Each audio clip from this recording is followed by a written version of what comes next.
আরে তোমার বাপ তোমারে পিটাইয়া মাদ্রাসায় পাঠাইছিল শেখার জন্য, আর আমি ঘরে বসে আরবি আলিফ বা তাসা শিখছি। তুমি তোমারে জোর করছে বলে তুমি শিখছো, আর আমি স্ব ইচ্ছায় শিখছি। তো তুমি আমার চেয়ে বড় মুসলমান হলে কিভাবে? আমি 3টা ভাষা শিখছি ছোটকালে স্ব ইচ্ছায়, বাংলা, ইংরেজি, আরবি। তুমি কি শিখছো? তোমারে যদি পিটানি না দিত, তোমারে যদি বেতের পিটান না দিত, তুমি কোনোদিন মাদ্রাসায় যাইতা? আর মাদ্রাসার শিক্ষক তোমার বেতের পিটায় পিটায় পিটায় আলিফ বাতা শিখাইছে, আর আমি তো স্ব ইচ্ছায় আলিফ বাতা সব শিখছি। তো তুমি আমার চেয়ে বড় মুসলমান পত্রিকা হইলা।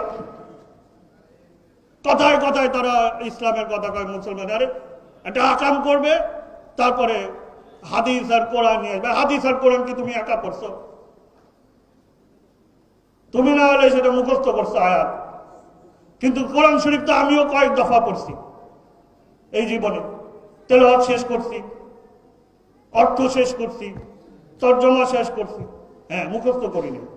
তো তুমি মুখস্থ করছো, তোমার পিটায় মুখস্থ করাইছে। এই আয়াতটা কইতেই থাকবি, কইতেই থাকবি, তোতা পাখির মতো কইতেই থাকবি, নাহলে তোর বেতের পিঠা মোর উঠবস করা মোর কান ধরা। এই জন্য তোমার জোরপূর্বক তুমি ওইটাই শিখছো। আমি সারা বিশ্বে সবকিছু শেখার জন্য আমি নাহলে ওটা মুখস্থ করিনি। এই মুখস্থ শিক্ষার জন্য, পড়ার জন্য তুমি আমার চেয়ে বড় মুসলমান হয়ে যাবা, আলেম হয়ে যাবা, আর আমি হব না, এটা হইল না। আমার পরিবারের 2 জন আধ্যাত্মিক লোক, ব্যক্তি যিনি পদার্পণ করেছেন এই ভূখণ্ডে, ইসলাম দিন ও ইসলাম প্রচারের জন্য আসছিলেন আমার পরদাদা দরবেশ শেখ আউয়াল। দিন ও ইসলামের জন্য জীবন দিয়ে চলে গেছেন। শেখ বোরহানউদ্দিন, তিনি ছিলেন বিজ্ঞ আলেম সেই সময়কার। ফরিদপুরের আধ্যাত্মিক জগতের আলেমদের মধ্যে একজন স্বনামধন্য।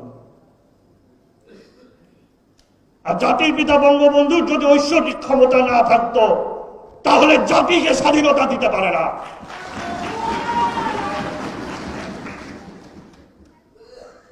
আর তুমি হয়ে গেল দুই আয়াত কইরা মুখস্থ কইরা তুমি হয়ে গেল বড় আলেম। বঙ্গবন্ধুর ভাস্কর্য ভাঙো, আবার ওই ছাগলের 3 নম্বর বাচ্চা কি ফালায়, হ্যাঁ না বুঝা দুই বাচ্চা মায়ের দুধ খায়, আর 3 নম্বর খালি ফালায়। কি কয় গৃহযুদ্ধ।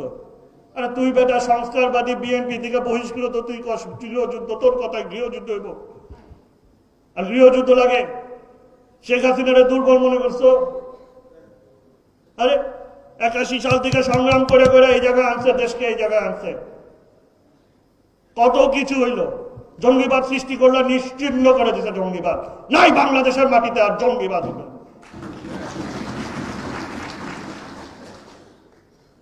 40 বছর পর যুদ্ধপরাধীতে টাইনা নিয়ে আইসা ফাঁসির লটকাইছে, এটার নাম হলো শেখ হাসিনা। দুর্বল ভাবে তুমি মিয়া।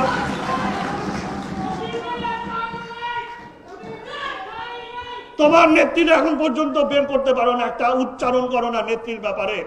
আর তুমি আমাদের দেখাও গৃহযুদ্ধ। আমরা কি চুরি পরে আছি নাকি?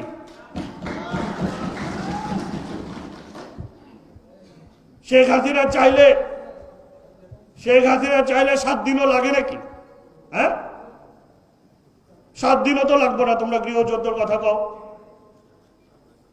শেখ হাসিনা তো গণতন্ত্র পালন করে, সংবিধান সমুন্নত রাখে। না হলে এই দেশে, এই জাতির বিভিন্ন ক্রান্তি লগ্নে শেখ হাসিনা অনেক কিছুই কর দেখাইতে পারত। সব সহ্য করছে, হজম করছে, কারণ সে জাতির পিতার কন্যা। সংবিধান এবং গণতন্ত্রের বাইরে যায় নাই। 9 মাস জেল খাটছে নিজে, শুধুমাত্র গণতন্ত্রকে পুনরুদ্ধার করার জন্য। 21শে আগস্ট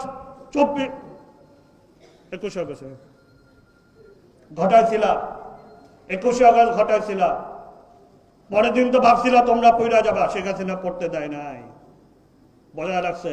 থাকো, 2006 আসবে, 2008 আসবে। এই হলো শেখ হাসিনা। মেধা বুদ্ধি তো নাই একদম তোমাদের। একজন বিয়ে করলে ছাগলের 3 মতো বাচ্চা মতো ফালাইতে থাকো। শেখ হাসিনারা বুঝতে চেষ্টা করো আগে। মেধা খাটাও, বুদ্ধি খাটাও। বুদ্ধি মেধা হবে না। ওই লন্ডন দিকে ওহি নজিল হলে বুদ্ধি মেধা থাকে না, গৃহযুদ্ধের কথা বলে আমাদেরকে। শান্তিকামী বাঙালি এক 7ই মার্চের মাধ্যমে সশস্ত্র বাহিনী হয়ে গেছে, গেরিলা যুদ্ধ করছি আমরা। আমার বাপ গেরিলা যুদ্ধ করছে রণাঙ্গনে।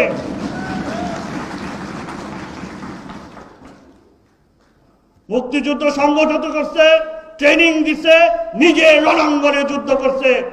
সুতরাং আমাদেরকে দুর্বল ভাইব না, চুপ করে বসে থাকি, সহ্য করি, শুধু এই দেশের বৃহত্তর স্বার্থে, সংবিধানের স্বার্থে, গণতন্ত্রের স্বার্থে।